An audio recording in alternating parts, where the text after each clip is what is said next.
In 10 minutes, I built a web app that lets me change face shape using AI. Here's what it does. I give it a photo along with a simple prompt. It converts my request into technical parameters, and then AI gives me an output. Here's the before and after. I didn't just come here to test out an API. Alongside that, with the help of an AI coding assistant, I actually built a real web app too. For analyzing and processing the image, I used Perfect Corp's AI Face Reshape API. This API can change different parts of the face like chin width, face shape, jawline, nose, and lips. What I basically built is an AI Cosmetic consultation simulator, meaning the user can get a visual preview of a potential change to their face shape before making a decision. But before I show you how I built it, let's talk about why this API actually makes sense to use in the first place. As a developer, the biggest win here is that I don't have to build or train my own AI model. This is already a production-ready service, tested and ready to plug in. On top of that, the results are controllable and consistent. I'm not getting random or unpredictable outputs every time. And honestly, that's what let me focus on the part I actually care about, building the app and the user experience, instead of getting stuck maintaining some complicated computer vision pipeline myself.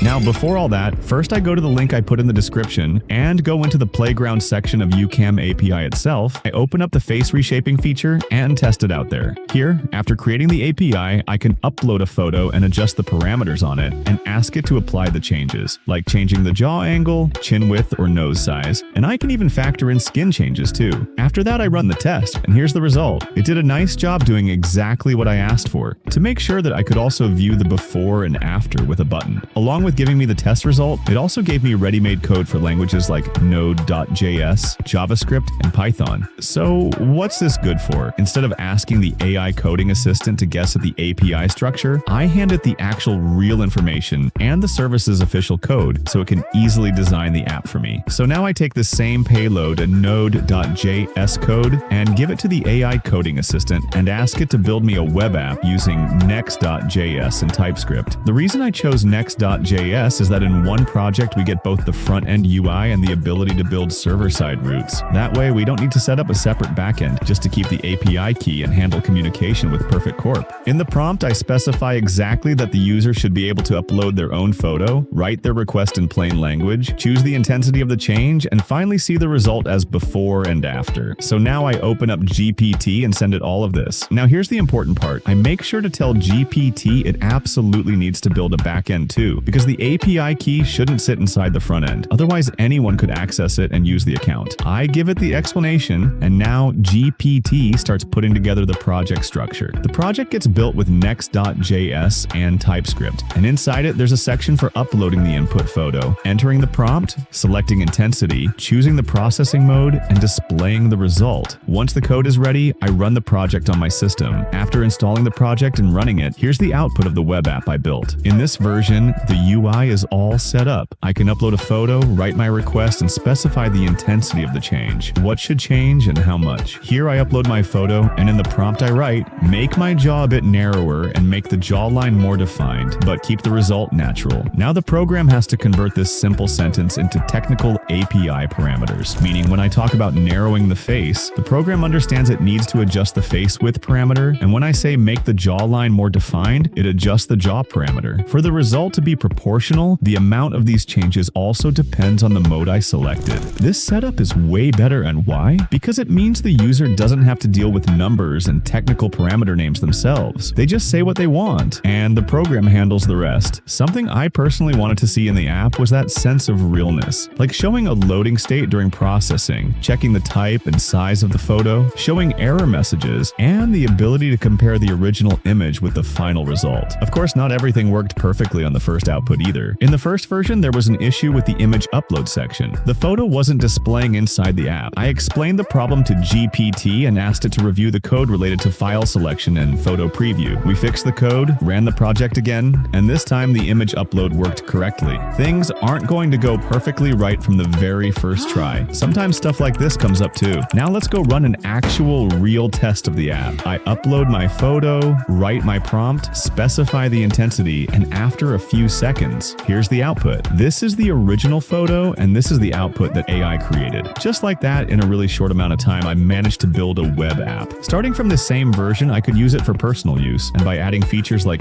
user accounts, a payment system, and saving results, I could turn it into a product ready to offer to users. To try out the Perfect Corp API yourself, you can use the code YTBorder to get 500 free API credits and test this project out yourself. The link's in the description. Until next video, my friend.